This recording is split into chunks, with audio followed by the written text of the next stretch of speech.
نماز کو پڑھنے کے لیے ساتھ ساتھ میرا خیال ہے کہ ہمیں نا اس کا ترجمہ اچھی طرح یاد کرنا چاہیے، اور نماز پڑھتے ہوئے اس کو یاد رکھنا چاہیے کہ ہم کیا پڑھ رہے ہیں. تو جب ہم اتحیات میں جائیں گے اور والدین کا ذکر آئے گا نا تو اللہ محالہ بعد میں والدین یاد آئے.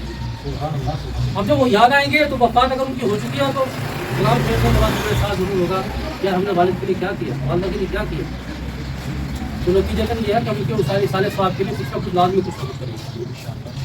تو یہ لازمی ہم سب کو معمول بنانا چاہیے کہ ہم نماز کا مفہوم سمجھیں، نماز کا ترجمہ یاد کریں، اور نماز پڑھتے ہوئے ہر وقت اس کو خیال رکھیں. اب تو کچھ لوگ یہاں تک بھی کہتے ہیں نا کہ معاذ اللہ نماز میں نبی کا اگر خیال آ گیا تو نماز ٹوٹ گئی. میں کہتا ہوں بدبختو، نبی تو بہت بڑی شان ہے ان کی، اللہ کے پاس سب سے بڑی شان ان کی ہے. والدین کا تصور آنا بھی بہت ضروری ہے. بھائی جب آپ والدین کا ذکر کریں تو کیوں نہیں تصور آئے گا؟ مومنین کا تصور بھی آتا ہے نماز میں. تو اللہ تعالیٰ نے خود سب کچھ دے دیا تو ہم اس سے انکار کر ہی نہیں سکتے.